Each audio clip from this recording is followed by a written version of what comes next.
બાકી તો જેને રોલ કરવા છે, બૂસ મારવું છે, આવું બધું કરવું છે એ તો ચાલુ જ રહે. હા, ભાઈ ભાઈ નોખા પાડે છે કે ભાઈ તારા ભાઈ જ્યાં સુધી ભાઈ હા સંબંધ છે ત્યાં તમારા ઘરમાં સુખ નહીં આવે. હવે એવું ક્યાં ચોપડીમાં લખ્યું છે કે ભાઈ ભાઈ નોખા થાવ તો જ સુખ આવે, તો જ દુઃખ આવે? હલો, તો જ આપણે સુખી થઈએ, તો જ આપણે રાજી ખુશી રહી શકીએ. અમુક દોષ આવો અત્યારે તમે જોઈ શકો છો કે એની પ્રોપર્ટી અમુક જે મોટી ઉંમરના દોષ આવો હોય એને છોકરા કહેતા હોય કે આ દાદાને હવે જવાની ઉંમર છે તો અમને નામનત કરી દેતું જગ્યા, કે અમારી પ્રોપર્ટી નામનત કરી દેતું. હવે એને ખબર છે કે મારે ઘરે મારા છોકરા કપાતર થયા છે, હમણાં આખરે નામે કરી દે તો મને ક્યાંક આશ્રમ ભેગો કરે. એને ખબર છે, એ ભલે એ વિચાર કે હાલો હું ગયા પછી ભલે ને પછી પોતપોતાની રીતે બાંધીને વરી ગયા ને એને ખબર છે કે મારા કપાતર જ છે, હું હમણાં નામે કરી દે એટલે મને ઘાચે આશ્રમમાં. એ દેખે હે ને કે હું કઈને દીકરા પર ભરોસો ન હોય ને તો નામે ન કરી દે. તમે જોવો જ છો અત્યારે પ્રોપર્ટી દોલત ને બધું આપી દે એટલે પછી મા બાપ આશ્રમ ભેગા. એવું જ છે મારા રામ. એ મારા રામ જે કરતો હોય ને એ મારો નાથ જ કરતો હોય. તમે ગમે એ કાર્ય કરો, ગમે એ પ્રસંગ કરો કે ગમે એ જગ્યાએ ગમે એ કામ કરો ને એમાં પરમાત્માનો સપોર્ટ હોય ને તો જ થઈ શકે. બાકી તમને શું લાગે તમે એકલા થઈને કરી શકો? મારા રામ કાંઈ ના થાય. ગામ ને તમારા આજુબાજુવાળા રહેવાવાળા છે ને એ તમારી પથારી તમારી પહેલાં ફેરવી નાખે. તમે જે ફાઉન્ડેશન બાંધતા હોય ને એ ફાઉન્ડેશનમાં એ પહેલાંથી પથારી ફેરવી નાખે. પ્રાતઃ કંઈક માલિકની દયા હોય. તમે ગમે એ પ્રોગ્રામ કરો, સપ્તાહ, કથા વગેરે વગેરે ગમે તે પ્રોગ્રામો કરો, સાહિત્યના, ભગવાનનું, સંતવાણી, ભગવાન માટેના ગમે તે પ્રોગ્રામ કરો ને એમાં તમારા પરમાત્માનો ડાયરેક્ટ લાઈન જ હોય, મેલ જ હોય તો જ તમે ગમે એ કાર્ય કરી શકો. નકર તમને આ ગામ કે તમને આ દુનિયા કે તમને કરવા દઈએ આ વાતમાં વાલ જ નથી મારા રામ. પણ સમજાય તોની વાત છે આ બધી તો. બાકી તો હું તમને અહીંયા બેઠો બેઠો ગમે એટલું બોલું ને જેને સાંભળવું જ નથી એને તું પછી જ ગાઢવાનું છે. હા, એટલે હું એટલે જ આ રીતે હું હસાવતો કહું છું કે લોકોને મજા પણ આવે ને લોકોને બે ઘડી થોડુંક શીખવા પણ જડે. અને અત્યારે આપણે પાસે આ સમય છે, આપણે પાસે આ પ્લેટફોર્મ છે એટલે લોકોને બે વાતો સારી કરીએ અને બે વાતો મોજની કરીએ તો લોકો મોજમાં આવી જાય. બાકી તો તમને ખબર છે કે દુનિયાને બહાર તમે બહાર જાઓ એટલે તમારું હાવ કરવાવાળા જ બેઠા છે. હેખે ના રહ્યા તો તમને કપડાં હોતા તમને લઈ જાય, તમને ખબર ન પડે કે મરી ગયો ક્યાં લઈ આવું મને. એવું જ છે, કરી જ નાખે આપણું ભાઈ અત્યારે. પણ તમારી ક્યાંક તમારા મા બાપની દયા હોય ને તમારા કુળદેવીની દયા હોય ને તો જ તમે આ દુનિયામાં ટેકી શકો. મેં તમને કીધું ને હમણાં ક્યાંક પરમાત્માની દયા હોય તો જ તમે સારું કાર્ય કરી શકો.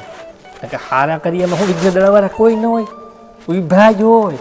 અત્યારે તમને તો ખબર છે કે સારું કોઈ જોઈએ જ નથી આપતું. એટલે મારા રામ એ જ હાલે છે. પણ એક તમારા મા બાપને તમારી કુળદેવીને તમે આગળ રાખો ને દુનિયામાં ક્યાંય નહીં અટકો.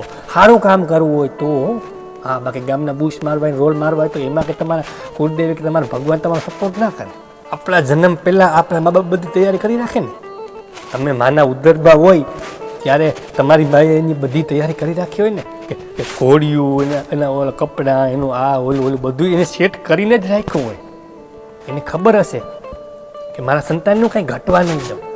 પછી એને એ ખબર ના પડે કે મારું છોકરું કપાતર થશે કે ઉઠી અને અમારી પથારી ફેરવશે, 25-30-35 વર્ષનું થશે, બૈરું આવી જાય, છોકરા આવી જાય, પછી અમને જ આશ્રમમાં કાઢશે. એ એને ખબર ના હોય ને. પણ એના સંતાન માટે એ બધું જ કરે છે જે એક ભગવાન તમને મોકલવા માટે અહીંયા કરે છે.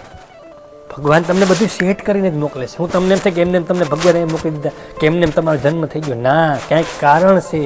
કાંઈકનું તમે કોકનું કરવા, કોકનું કામ કરવા, તમારો કંઈક તમારો ઉદ્દેશ હશે એ તમે પૂરો કરવા આવશો. કોઈનો એમને મારા રામ જન્મ નથી થયો. આ લૂલા, લંગડા, બેરા, આંધળા એનો બધાનો એમને જન્મ નથી થયો. કાંઈકનું કાંઈક લક્ષ્ય છે કે એ પૂરું કરવા માટે આવ્યા છે. કોકના કર્મ ભોગવવા આવ્યા છે, કોક એના સારા કર્મ કરવા આવ્યા છે, કોકનું અમુકને સેટ કરીને જ મોકલાય કે ભાઈ તારે નીચે જઈ પૃથ્વીલોકમાં જઈ અને તારે બધાનું સારું જ કરવાનું છે તો આખી જિંદગી સારું જ કરે. અને અમુકને એવા કરીને મોકલાય કે તારે નીચે જઈને આખી દુનિયાની, આખા ગામની, આખા સમાજની પથારી જ ફેરવવાનું છે, બૂસે જ મારવાનું છે તો આખી જિંદગી બૂસે જ મારે. પણ એ સમયગાળાની અંદર જો ભગવાન અરે પરમાત્મા અરે તાલમેલ થઈ જાય તો આપણી બુદ્ધિ સારી થઈ જાય અને એ કર્મમાંથી આપણે મુક્ત થઈ જઈએ. તો સારા કર્મ કરવા માટે જો રસ્તો આપણી મગજમાં દેખાડે તો એક આપણી દોરી થઈ જાય તો આવતા ભાવમાં આપણે ભગવાન મુક્ત કરે આ દોરીમાંથી.